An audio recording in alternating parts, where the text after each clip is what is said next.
Welcome to the Money Savvy Parents podcast, the podcast for entrepreneurial parents to work towards becoming financially invincible to then pass that vital life skill down through the generations. I am your host, Laura, mother to 3 beautiful children and founder, financial strategist for Savvy Peacocks. Each week, we'll be delving into a new money topic to get you and your family more money savvy. Let's remove the taboo from money together.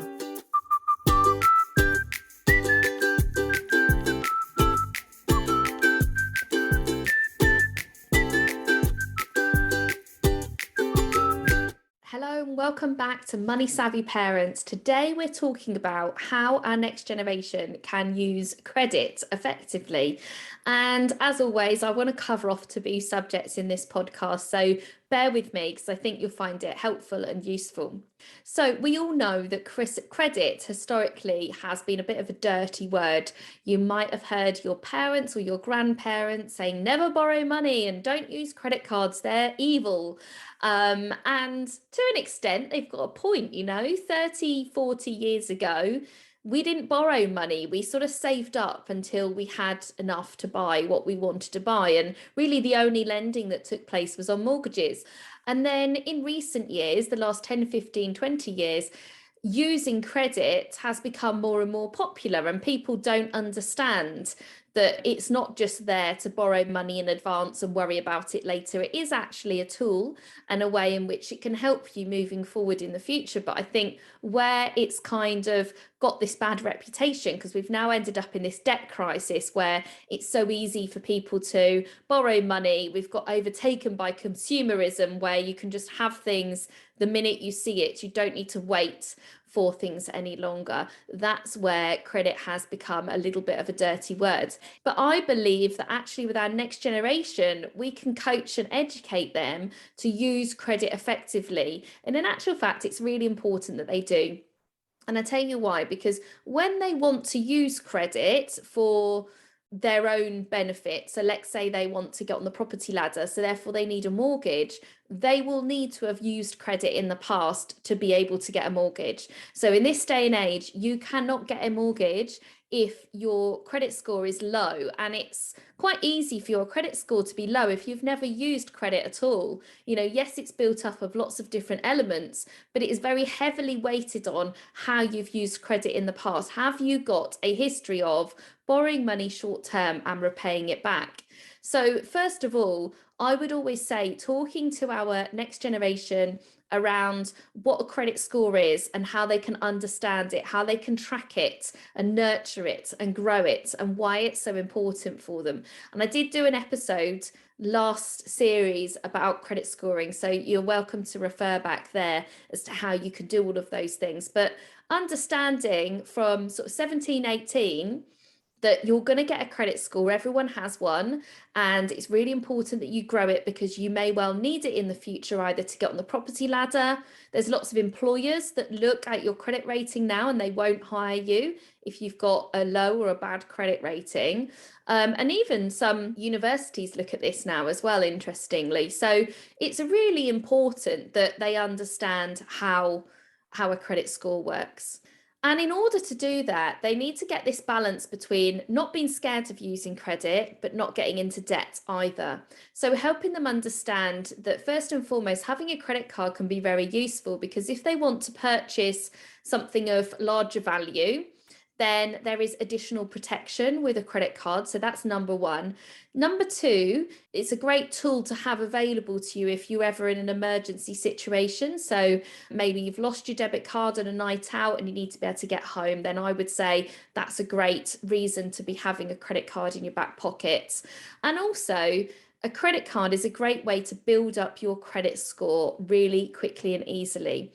So there's no reason why you can't use a credit card for a specific purpose. So they could say, well, I'm going to put all my food shopping on that credit card and I'm going to pay it off every month, or I'm going to put all my hobby expenses through there, or anything I buy on the internet, and then pay it off. And of course, they don't need to wait until the end of the month to pay it off. They could make a purchase on their credit card and then pay it off straight away. You don't have to wait until the direct debit goes through at the end of the month, which is another thing a lot of people don't realize, is that you can just pay it through your banking app the same way as you pay friends and family. It's exactly the same. You just choose your credit card and put in your credit card details, and you can make additional payments. In actual fact, one of the top tips about building credit score is making 2 or 3 payments a month to your credit card, not just one, because the credit scoring system likes to see that you are borrowing money and repaying it on a regular basis.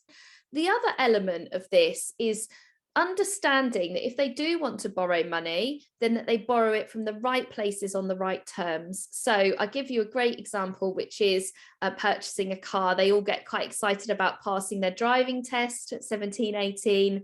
And of course, they want a car to be able to use that new skill that they've developed. And if they want to borrow money for that, then that's fine. I would say through a dealership is probably your cheapest option anyway.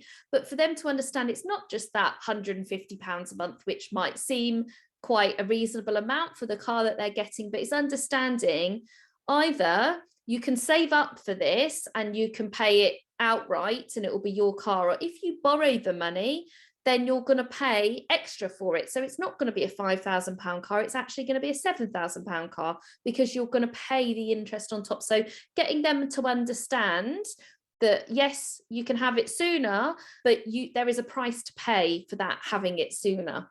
And then the other thing with all of this is really making sure that they understand that all the time that they're using credit and using it effectively, it's for their future self. So when they want to start getting on the property ladder and they need it for a mortgage or they need it for an employer, then that is the reason for this. Because not having a credit score, having a bad credit score, I mean, I'm just thinking back to when I was that age. I was lucky, I was in the bank.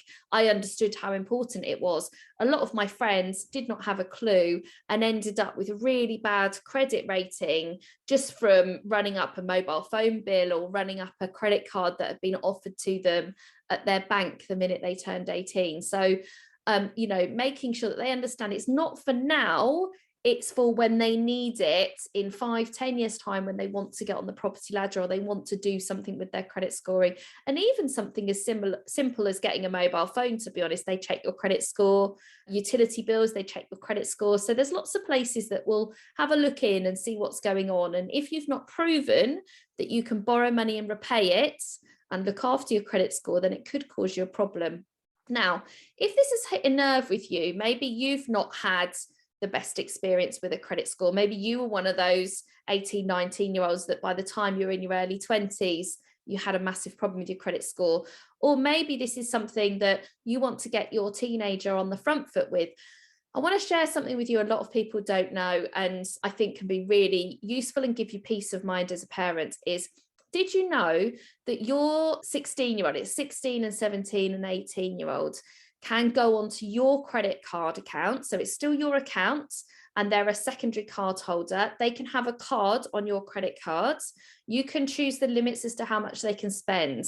But what it means is if their name's on it with the same address as you, then it starts building their credit score in advance of them turning 18. So that's the first point. But then of course the second point is for you to have peace of mind to know that they've got a backup plan in case they're stuck somewhere or they've got a problem when they're on a night out or they're out with their friends. They've got a way of being able and a means of being able to get home safely. So I think there's got to be that element of trust. I'm sure it'd be feeling uncomfortable for some parents, but you've got to be able to have that element of trust so that they learn that actually they can be trusted to use a card and repay it, So have a think about that and how that might work for you and your family. So just in summary, credit is not a dirty word. It can be very, very useful. It can be a great way to unlock opportunities as long as you understand what those opportunities are and what the overall repayment is. And it's actually so important to be able to learn how to use credit effectively to stop this debt cycle that we're in, this debt crisis cycle, and also to be continuing to build our credit scores so that they're in the best place they can possibly be. As always, please reach out and share your experiences around this and your thoughts. I would love to know. I hope you have a great day, whatever you're up to. Thank you so much for listening to the Money Savvy Parents podcast. If you enjoyed today's episode, then please subscribe to be alerted to the new episodes. If you want to learn more about your relationship with money, then start off by taking my Money Languages quiz on my website, www.savvypeacocks.co.uk. Let's remove the taboo from money together.